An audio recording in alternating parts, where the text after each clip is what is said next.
Hello, my name is Kyrese, and I'll be telling you a tale that originated in South Africa.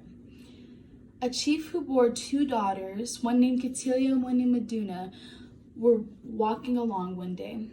The chief couldn't help but express his hatred for his daughter, Katilia, for she was more beautiful than his favorite daughter. He hated Katilia because she was so beautiful. He hated the attraction that she brought from other people. And he hated her so much because he hated her mother. Now, why did he hate her mother? We don't really understand. It's not really explained. But he hated her, and it made him hate his daughter even more, to the point where one day he just couldn't take it. He, in a rant, told the guards to go and find the biggest, scariest monster with the most moss, the sharpest teeth, and the longest claws.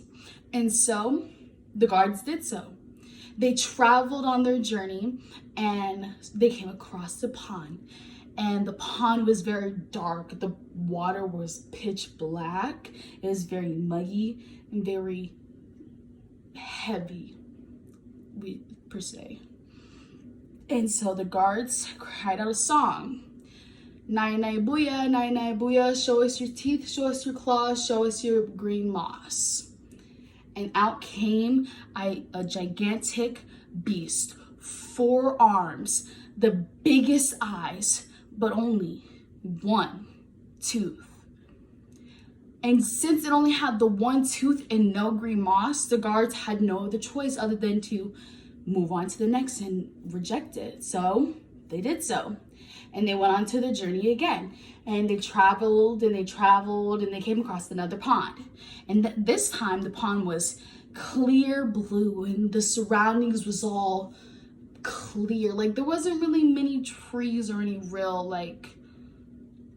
plants or anything. It was just kind of like a field with a pond. And the guards approached the pond and they sang the song, Nya-Nya booyah, Nya-Nya booyah, show us your teeth, show us your teeth, show us your claws, show us your green moss. And out came a monster, a slithering snake, with its long tongue, with its long sharp teeth, but no claws. And no green moss. So the guards had no real other choice other than to reject the monster and move on to the next. And so that's what they did. And so they're traveling again, and they're traveling and they're traveling, and they come upon another pond. And this time the pond is so green. It is green, bright neon green. The water is bright neon green. The trees are the darkest of green. The grass is the greenest of green. Everything's green. And the guards get excited because they feel it in their guts that they know that this is the one. And so they sing out with glee, Nya-Nya booyah, Nya-Nya booyah, show us your teeth, show us your claws, show us your green moss. And out comes a moss monster, covered in green moss, the sharpest of teeth, and the claws so long it could cut you open. And so the guards, they attack the monster and they capture it and take it on the boat on their journey home. So on their way home, they cut open the monster.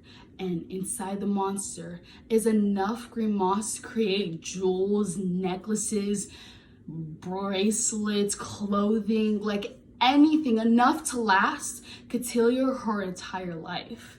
And when they presented this to the king was excited. He was happy. He's like, yes, finally. And he handed it to her. And once she put it on, she was no longer called Katilia. She was the Moss Princess, or Nya-Nya booyah.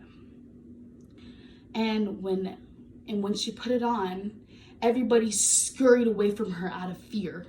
Whenever she would enter her room, everybody would run. Nobody ever wanted to be around her, and she didn't have any friends other than her sister, the one person who loved her unconditionally. And they grew up together, they grew older and closer, and that infuriated the king. The king did not like how close they were. And so he did everything he could to make everybody hate her. And he just would seclude her. And so she spent a lot of time alone, and she spent a lot of time traveling. And one day she came upon a pond, and she stuck her foot in, and the moss just disappeared. And she took it out and it reappeared. And so then she put her whole leg in and it disappeared again. And she took it out and it reappeared. And then she got all the way in and all the moss disappeared and she was back to her normal self. But the moment that she stepped out, she had it again. She was the moss princess again. And so every day she would go to this pond and spend an hour or so there being her real self, and then she would come out back to the real world. Now one day, a prince from an outside land came, and he was on a search for a princess, somebody to make a bride. And the chief offered up his daughter, Meduna. And the prince wasn't really attracted to her. He didn't really want her. So he moved on to the next. And he didn't really find anybody in the village that he really found any attraction to. So he moved on. And while he was traveling on to the next village, he came across the pond where the moss princess was.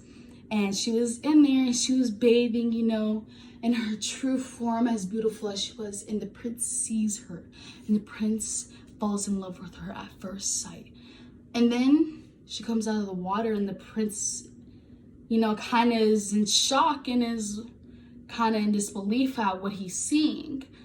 And he then tries to get to know the moss princess. And that upset the chief a lot because he did not want that for her. He wanted for nobody to like her and for her to be by herself forever.